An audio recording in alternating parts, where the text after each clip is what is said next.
Welcome to Elevate, the podcast where we dissect exceptional achievers who are consistently raising the bar personally and professionally to produce extraordinary results in investment real estate and ultimately in their lives. Now here's your host, Tyler Chesser.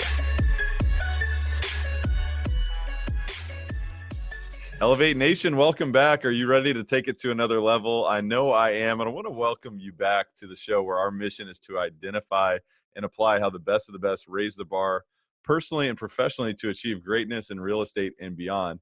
And this is a masterclass, and this is for leaders, for those who are looking to achieve uncommon results and purposeful outcomes through real estate investing and ultimately in their lives. And if you appreciate what we do, we would appreciate if you subscribe to the show. If you give us a rating and a review, we certainly appreciate, 5-star reviews, but I want to welcome Holly Williams to the show. Holly, how are you doing today? How you doing? It's good to be here. Well, it's great to have you. And, Holly and I met actually very, very recently, but, she's really got that energy of, somebody who's looking to serve and do the right things. And I think you're gonna be highly encouraged and inspired by our discussion today. So I'm looking forward to diving into it. And so I want to tell you a little bit about Holly. So Holly works with the best syndicators in the business to bring passive real estate investment opportunities to accredited and sophisticated investors. To date, Holly has co-syndicated over 17 multifamily apartment communities encompassing over 3,500 units with a combined valuation of over $350 million. Holly has been a real estate investor for over 20 years. Her active real estate portfolio includes rental apartments in Brooklyn, New York, single-family homes in the New Orleans, Louisiana region, and upstate New York, and passive investments in Ohio, Texas, Tennessee, Florida, and South Carolina. She holds a BA and an MA in advertising communications from Texas Tech University and was named the outstanding alumni of the College of Media and Communications in 2011. So Holly, we always talk about these bios, and we love our bios. And, I'd love to know more about who is Holly behind this bio. Well, so I'm from Texas, probably you might have figured out, but I've been a New Yorker now for 30 years. So I guess that makes me a New Yorker, and I married a New Yorker. So I feel like I sort of sit right in the middle of two different worlds. Texas is like a whole other country, right? And so I lived in Manhattan for 8 or 9 years, and then I met my husband and we moved to Brooklyn. And if you don't have a child, when you move to Brooklyn, if you don't have a child in the first 3 years, they boot you back to Manhattan, right? So we had a daughter, and she's 15, and so it's just been an amazing journey, if you will. And so I feel very fortunate to have I've been putting one foot in front of the other and trying to take advantage of, the opportunities that are out there, of which there are many, right? So Absolutely. I feel very, very lucky. So you're talking to a lucky person. That's awesome. One of the things that I've really recognized about you very quickly is that you're playing at the highest level. You're playing life at the highest level. And I'm curious to know, when was there a moment in your life where you just really kind of drew that line in the sand and said, I'm not accepting, average, I'm not accepting mediocre, and I'm willing to strive for uncommon results? It's interesting because I don't feel like, and I tell my daughter this too, it's like there's always someone better and bigger than you. And what you have to do is really, or what I've tried to do is be myself, be authentic, and do the best I can with kind of what God gave me. Everyone has gifts. When we started getting my daughter into these schools, they have like this gifted and talented program, and it really, really turned me off, because I think that the whole deal is to find out what you're gifted and talented with. That every kid, every person has gifts and talents and assets, that it's a matter of using those. And, I have friends that have risen to the top of the corporate world. I like to say I clawed and scratched my way to the middle, right? And I never really liked it. Honestly, and I've never been a plugger, if you will, where I go in and organize the same, little bit every day. And so some of my best friends have different assets than I do. Right. And so, you kind of have to, it is what it is, and so you can do, I think it's more of a trying to learn and be the best you can be with the talents that you have. I'll never be an engineer, for instance. Right? It's just not going to happen.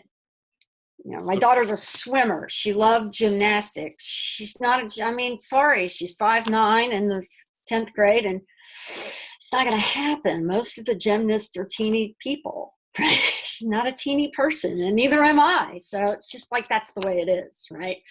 So when I landed in New York in 1990, I grew up in Texas, and the hair and the cheerleaders, all this stuff. I was in the band, and I was just always kind of myself as much as I could be. And I landed in New York, and I was like, oh my God, it was not me, So I've been here ever since.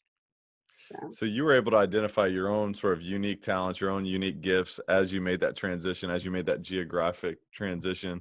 Was there something else other than sort of your identity, or was it also going through that corporate sort of climb that you were like, man, I just didn't love this? That did it take you a while to get to that point where you said, look, now I'm going to, change and really kind of seek, something that's extremely uncommon? It was a long while, actually. And I'm a big believer in coaching, and I don't have very many regrets, but I always knew in the back of my head, I read Rich Dad, Poor Dad. I always knew that even the best athletes have coaches. And so I'm embarrassed to tell you that it was in my 50s when I hired Trevor McGregor to coach me that really, helped me identify and own what I was really good at and the types of people that I work best with. And that was when the light bulb went off, and I said, I will never be able to work with the person I'm working for right now. It's just not going to happen. There's too many things that we're so far apart. And it was just obvious this is why I've been having trouble. This is what's wrong. This is why I'm not fulfilled. And I've been successful and not successful in business, but I think that transitioning to real estate full time, I was an investor first.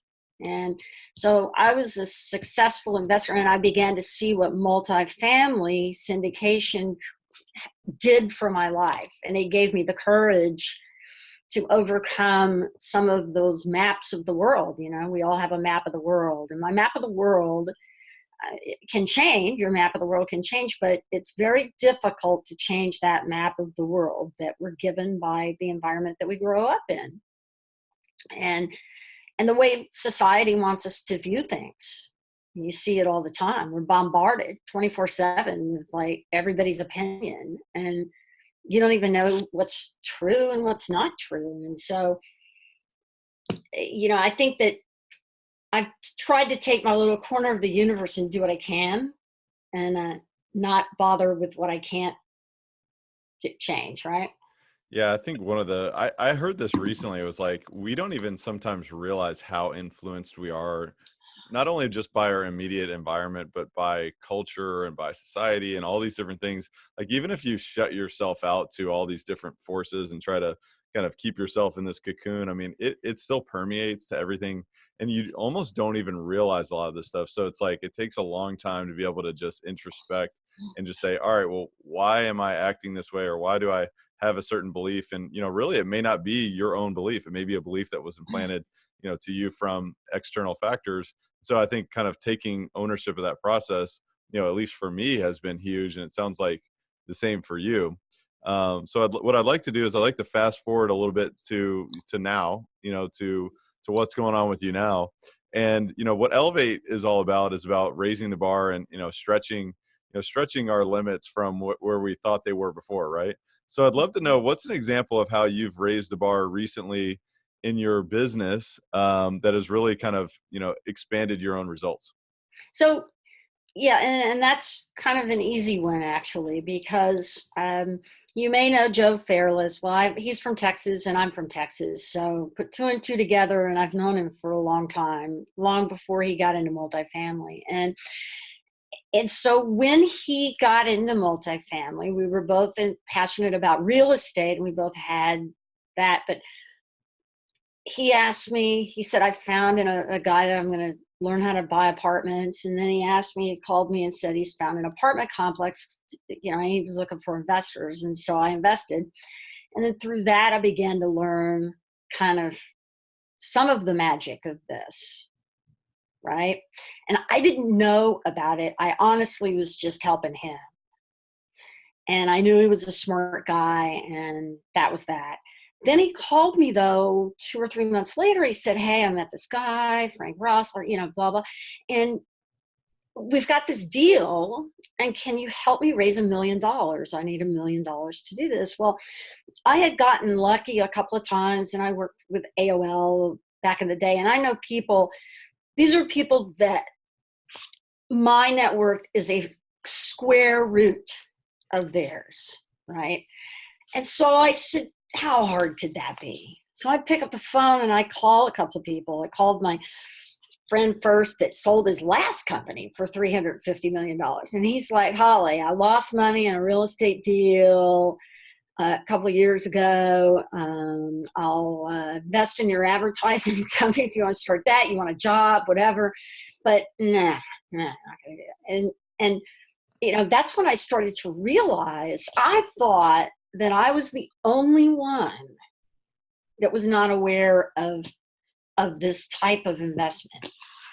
I thought, well, okay, I know that it's not available in the public markets, but I have all these really wealthy, really smart, that all went to Ivy League schools and everything else.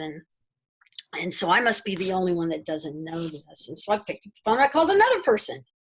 They're like, Holly, and I was like, this is crazy. I had no idea how hard this was going to be. These are people that have lots of money. And so I ended up putting a lot of money in that deal. And that's when I really started seeing the magic, when the cash flow started and it was tax deferred. And I was paying a lot of money in taxes. And three things happened along about the same time. I lost my parents. Both my parents passed away in 2011, 2010, 2012. And they had to withdraw money from the stock market to live. And it was down. And it was supposedly in safe things. And I watched their wealth, what little wealth they had, totally disappear. And I watched them get killed in taxes. Then I watched, then what happened was I had this financial advisor, and I got, you get these 1099s every year. Oh, I made $10,000, whatever. And you don't really realize that you're paying capital gains on all this stuff. And I got this, congratulations, you made $65,000. And oh, by the way, you owe 25 grand in capital gains. And I'm like, whoa, wait a minute, I didn't even take money out. And everybody said to me, oh, well, that means you're making money. That's good. And I'm like, well, wait a minute, that's really not that good. So the light bulb went off when I started getting this income and a loss on paper at the end of the year. And that loss also offset some of the profits that I was paying taxes on with rental income. So I was like, wait a minute. And my husband's like, are you sure this is legal? I mean, we went to 3 CPAs and it's just insane. And so it's just gone on from there. And so as I went on, I saw my tax bill get lower and lower, my income get higher and higher, and I couldn't stop talking about it. So you were able to see that it was so difficult to raise that money, and also then as a function of that, perhaps in that first deal, since you weren't able to raise the full, Right. bit that you needed, you invested a large sum yourself. And then you're like, wow, I actually fully believe in this now, because you actually started to see the results. And then it sounds like your identity then shifted into, wow, I fully believe in this, guys. You've got to become involved in this because of X, Y, and Z. I mean, it sounded like life at that moment happened for you, not to you, because then it allowed you to shift your identity, would you say? Correct. And so I was not miserable in my job. Excuse me. That's the bat phone. And I was not miserable in my job. And honestly, there's a lot of great things about being a corporate fat cat. I mean, seriously, you get the car service to the, you get all that stuff. And so it's hard to leave. It's hard to leave. And then that thing in your head is like, don't leave a job while you have a job. Don't leave a job while you have a job. And so, I kind of went on until I had, till I was ready. Till I was ready. And people, and I would raise a little money and I learned just a ton. And so now I know what a deal looks like. And I just sort of learned along with Joe in a lot of ways. He learned lots faster than me. Talk to me about the whole thing that you were just talking about you pointing to your head. If you're watching this on YouTube, you see that, but you're pointing to your head and the mindset of, leaving that corporate job, that cushy job that does have a lot of benefits in different ways, but taking that leap of faith. So tell me about the thought process that went through that, and how did you overcome that? And ultimately, what was the outcome that you felt like was more compelling to take that sort of a leap? Well, it's a map of the world again, right? It's never enough. If you're not living, we have enough. There's so much out there. It is an attitude of abundance. And I didn't know what that was. I only knew don't lose your job, have all the savings, have a safety net. It's going to end tomorrow. All of those things. And I didn't have the right mindset. It wasn't a terrible mindset. I had the mindset that was given to me by my family and by society and by just, and it wasn't until I began to really understand it. And I had read Tony Robbins, I mean, all of those things, but I really needed someone to help me really get over that hump. And when I left my job, I was scared to death. I was scared to death, 7 years old. And financially, I was okay. Everything was going to be okay.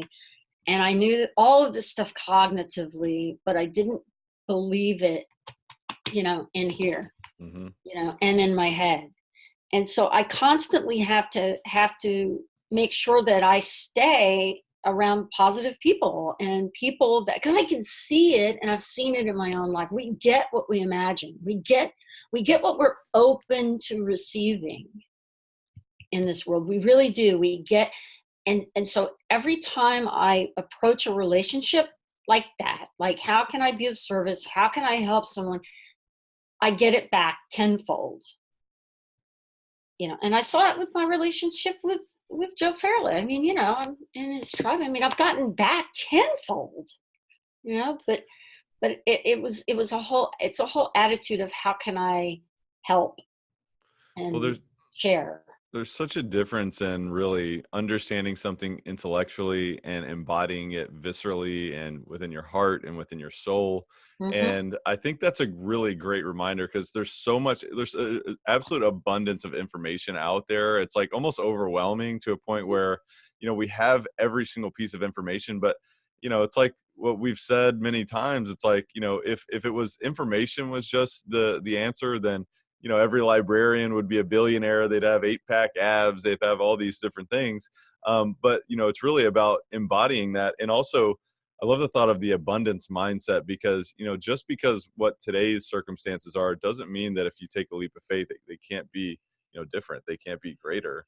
Always having the thought of, what, I'm either going to win or learn, and learning is going to help me ultimately win. So I really, really like that. And even when you lose, see, if you have a safety, not a safety net, it's who you surround yourself with. I mean, people will help you. Yeah. You got to surround yourself. If your tribe, the people you're running around with don't want you to succeed, well, you need to get a different group, and so that occurred to me in the corporate world too. There was a lot of, I don't want you to succeed, because if you succeed, that means I won't. And that's not, if you look at the CEOs, they don't have that attitude. They really don't. I know that now. That was my exact experience in the corporate world as well, is that it was all about politics, and it was all about, who can I use to get to the next level? And I'm not saying every single corporation is like that, but I know that that is a culture in many different organizations. And the beautiful thing about real estate that I've learned and noticed is that it is a community of people that want to see each other succeed, because we all succeed greater when, each other succeeds. And it's not a zero sum game. It's not, me versus you, 1 to 0. It's, 1+1 = 10 or more. And I think it's a beautiful thing. You can't scale your business without help, A. B, you can't, especially in multifamily. I've never met anyone who's been able to do one of these things by themselves. If anybody can, God love them, but I've never met anybody that's been able to do it themselves. And so, we actually need each other. You really do, because help isn't available with the general public because they don't know what this even is. Yeah. So tell me about, so you've made such a huge transition here, in your life, and obviously with your business. Tell me about, what are some things that you've had to say no to in this process? How have you been able to, be focused on growing your greatest capacity? So that's a great question. Some of it has been, lots of people want to get into this and they want help doing this. And I tell them that they need to go get some business experience. You read on Bigger Pockets and things like, don't go to college, don't do this. I don't think you have to go to college.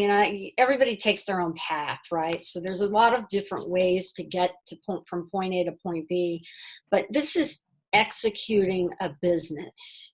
This is not a way to get rich quick. This is very pedestrian. This is not an internet startup. And a lot of the people I know in Silicon Valley and stuff are used to fast pace. They're used to being on the, investing in 10 deals. One of them hits, the other 9 lose. They want to get on the board of all these companies and get involved. And this is not that. But the older, some of them have called me recently and said, the older I get, the more pedestrian sounds good, right? Mm-hmm. So it's not everybody's there. And it's work. And so that's probably the biggest thing, is a lot of people want to do this, but they don't want to do what's needed. And I was the same way for a long time. I wasn't willing to really make this a priority, if you will. And that's what I've had to do. And once I did that, the gates opened up almost, right? So you've had to sacrifice some things. Give us an example of what's one thing that you've had to sacrifice that really wasn't easy to give up to reach this path. Well, so I live with a wonderful, wonderful man, and we've been married for 18 years, and we have a beautiful daughter, and he just does not get this. He's like, Mommy's going to one of those positive conferences. And he's a New Yorker, and I had to take him to 3 accountants before. His last taxes were like, are we going to go to jail? And he's coming around, and he's not against it. He's just not for it. I know a lot of couples that their spouses are all behind them, and they're all interested in, he won't listen to this podcast, I can guarantee you, right? And so that's okay, because he's not telling me don't do it either. He's just not his thing, right? So if I want positive reinforcement, I don't get it at home, right?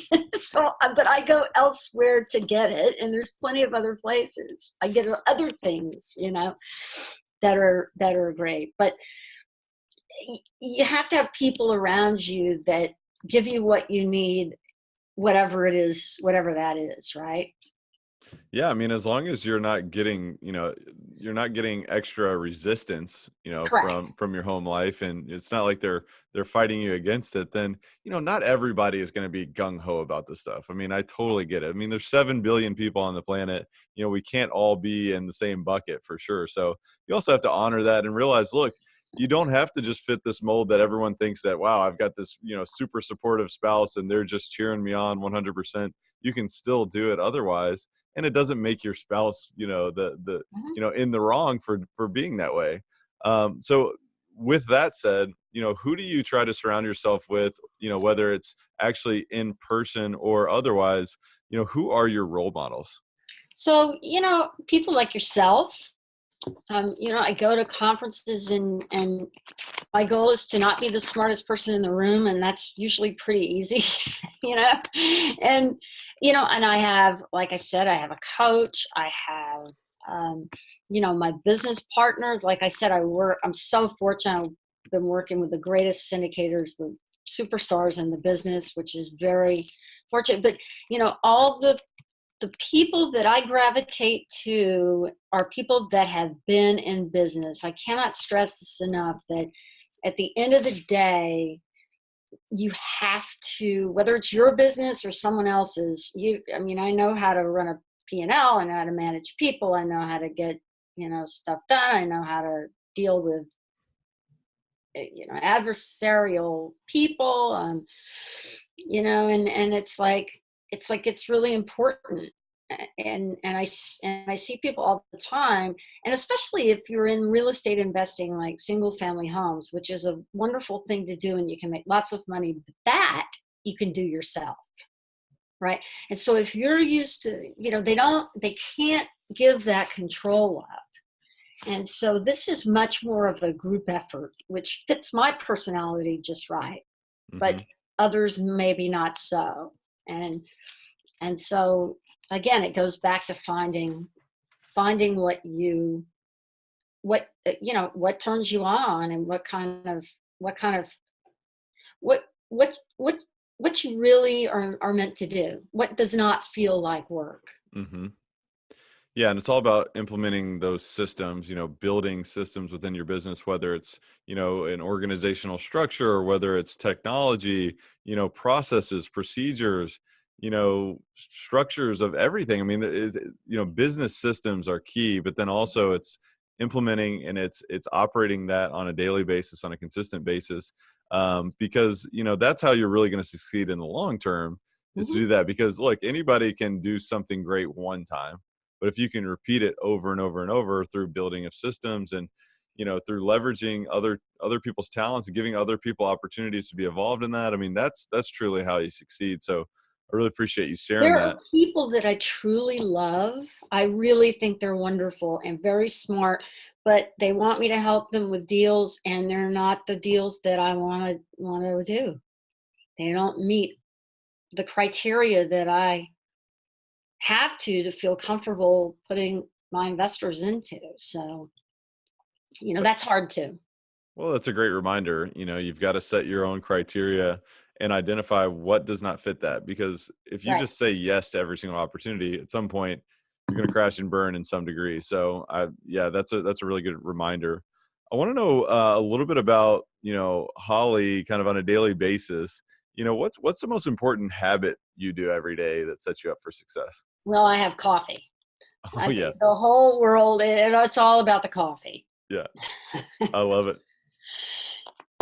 I drink too much coffee. I wish that I could say that I've read Miracle Morning. I've done all of this stuff. I've had trainers that I meet in the morning. I've had meditation and all this kind of stuff.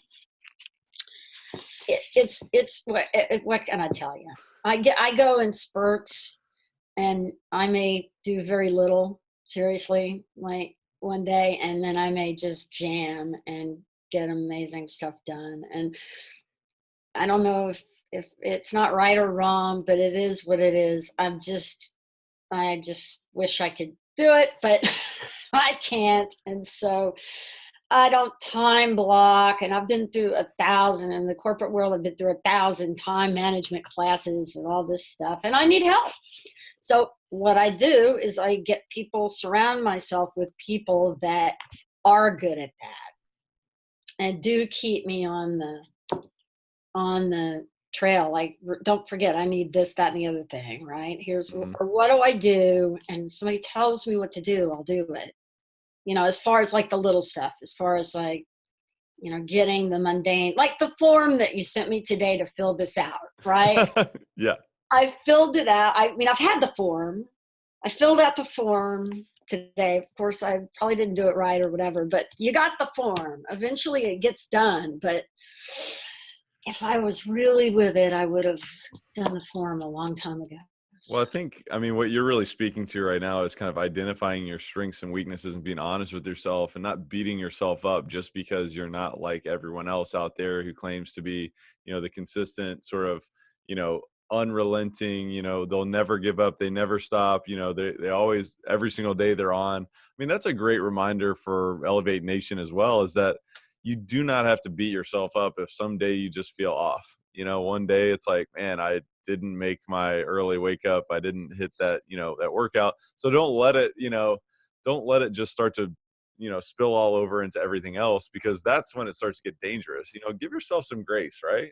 Before I became a mother, I used to look at these people that had the gas drops when they're burping and teething and all this other stuff. They go through these things. I was like, I can't believe they give them all these drugs and all this stuff. I'm like, oh my God, there were on every table. I was like, here, throw the bottle in there. Just once it's half of it, I don't really believe. These parents, they would say, we don't watch screens in our house and blah, blah, blah, blah. They come over, they knew all the jingles. These other kids, her friends. And I was like, yeah, we throw her in front of the Disney Channel. And all these other kids would come over, and how'd they know all the jingles to the commercials and all these? I mean, they were watching something. Right. So right. Part of it is you don't judge your insides by everyone else's outsides. Mm-hmm. I guess. And your perfect world theory doesn't always apply to the real world or to your business or to, your family life or to anything. So it's like, all right, well, what works for you, right? What is most appropriate for you? And yeah, so tell me about your business right now. I mean, obviously you're growing tremendously and you've done so much already. I mean, tell me about, what are you working towards this year that's got you feeling a little bit uncomfortable, that you're striving towards, maybe a goal that you're looking to hit?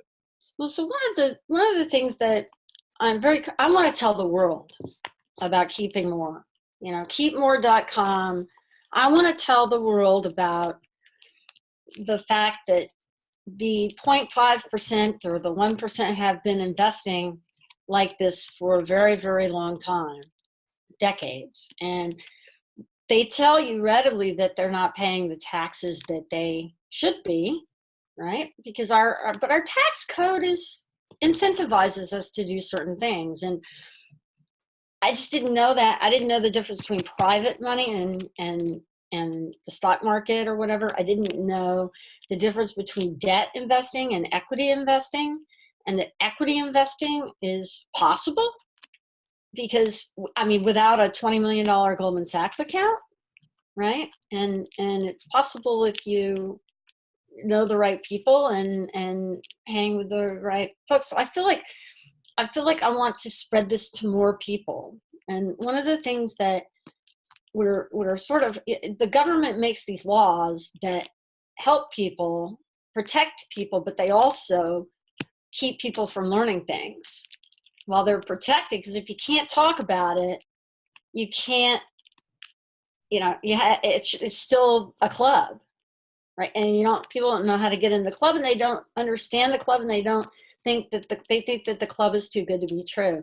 So what Keep More is all about is spreading the word about this club, and just sharing, how people can take advantage of types of investments that are outside of Wall Street. We are our map of the world again. And, if it says Fidelity, it must be legit. Well, I'm here to tell you that if you've read the terms and conditions of any mutual fund in America, which, oh, by the way, you have to specifically write them to get, it's pretty frightening. And if your financial advisor isn't wealthier than you and isn't investing in the things that you're investing in, that should give you pause. And that's kind of what I've discovered,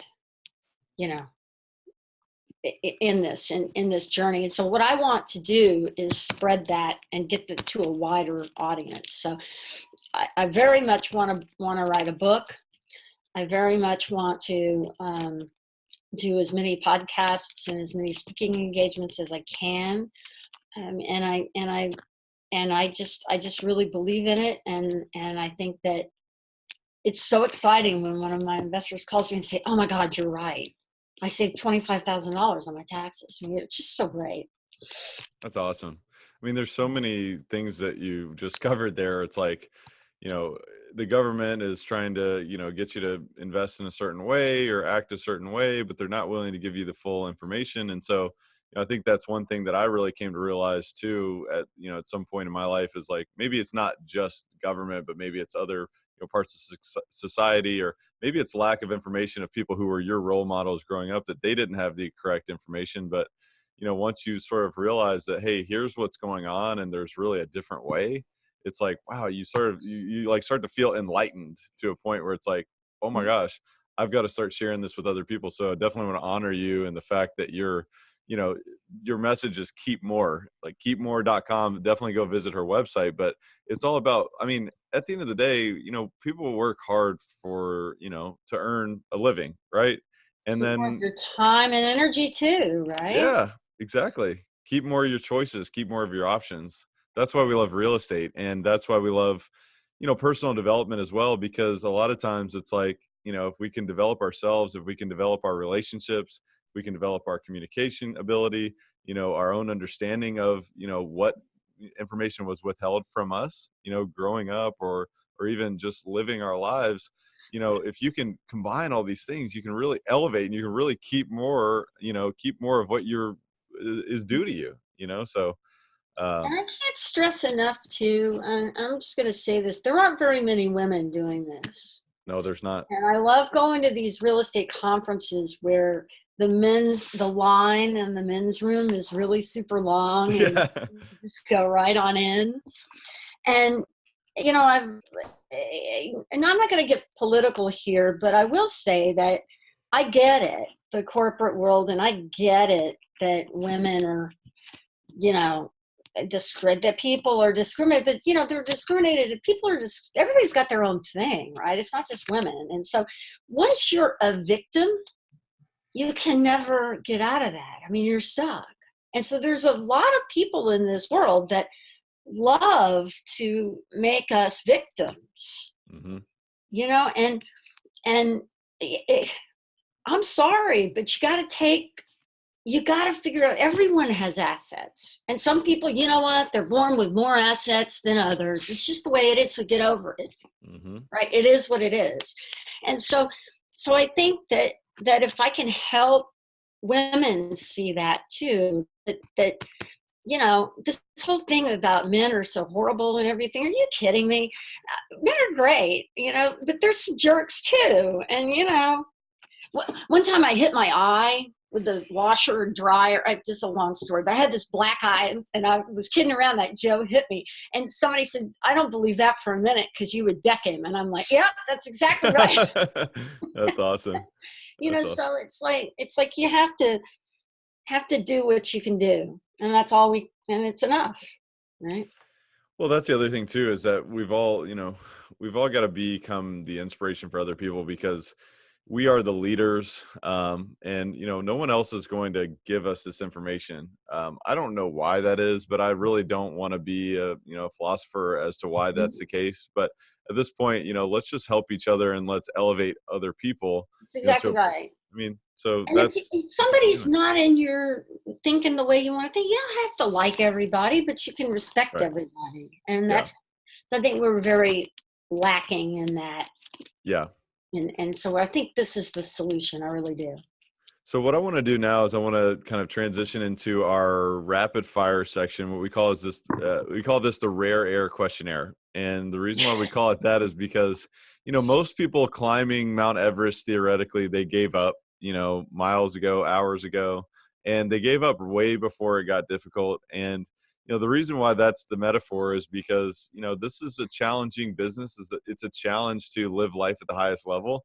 Mhm. And so, one thing I'd love to know from you is, you know, is there a book that you would consider the most impactful book that you've ever read? So I always say this, and it's, everybody, and there are lots. Tom Wheelwright wrote this book, Tax Free Wealth, which is Oh my gosh, fabulous. huge. Rich Dad Poor Dad, of course. But I love history because I think history repeats itself. Well, I know it does. And there is a book by Rutherford. His name is, I forget his first name, but he wrote New York. He's historical fiction. And there's a Hmm. book called New York. And one of the things about history and real estate is that land was always the measure of wealth. Hmm. Every king, you were king in the middle, in the Middle Ages because you had land, and it's the universal truth. Hmm. And it's amazing to see.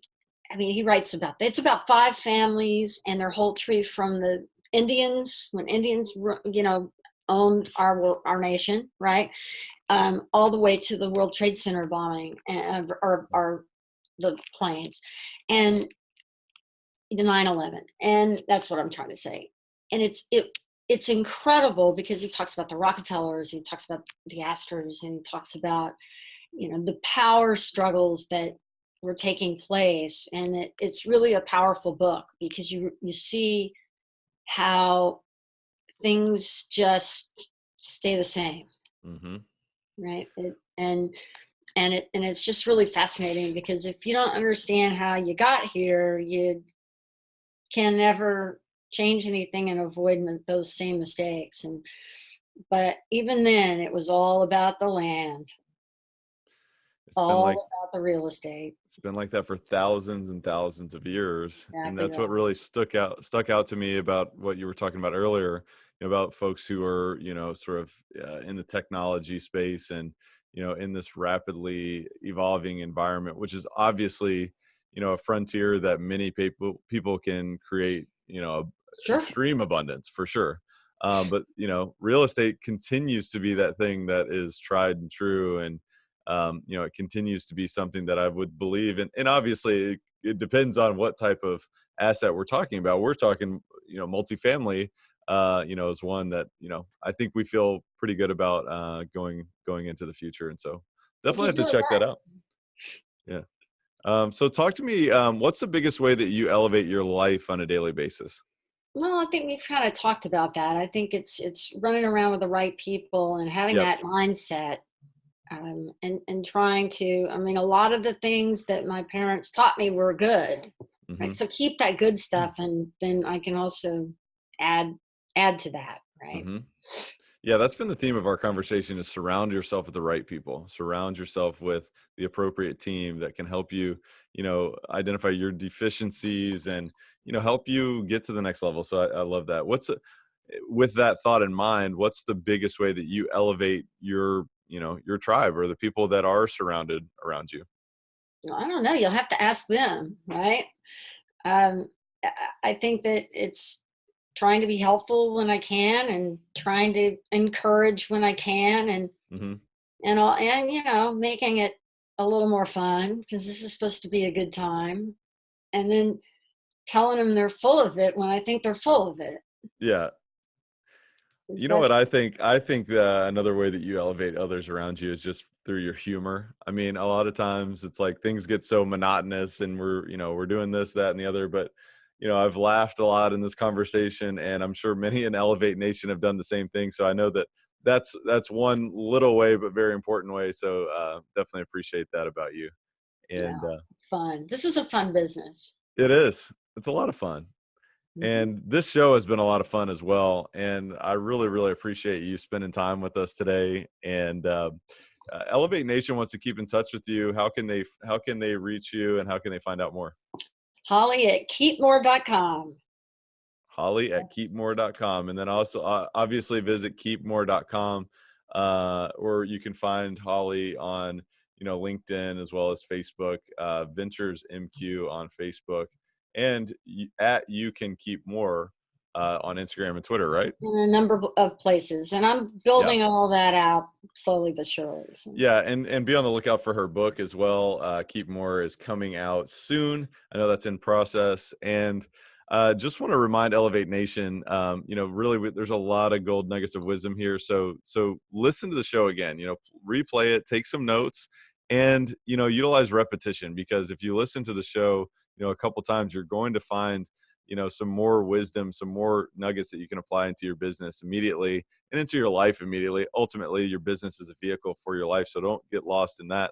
And also take massive action. Share this with somebody, share this with a friend, because you know what? There's more people that need to realize that they have the opportunity of keeping more. And it's not, the answers that society gave us are not the only answers out there. And so with that, Holly, thank you so much for being here with us. Thank you. And this is a lot of fun, and your podcast is fabulous. And so you're exactly right. Everyone should subscribe and listen, pay attention, and it's wonderful. And thank you for having me.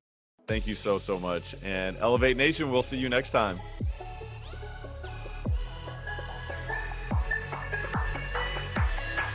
Thank you for listening to Elevate. If you enjoyed this episode, be sure to rate, review, subscribe, and pay it forward by sharing with a friend. Most importantly, take this opportunity to elevate your results by taking immediate action on what you learned. For more, visit tylerchesser.com.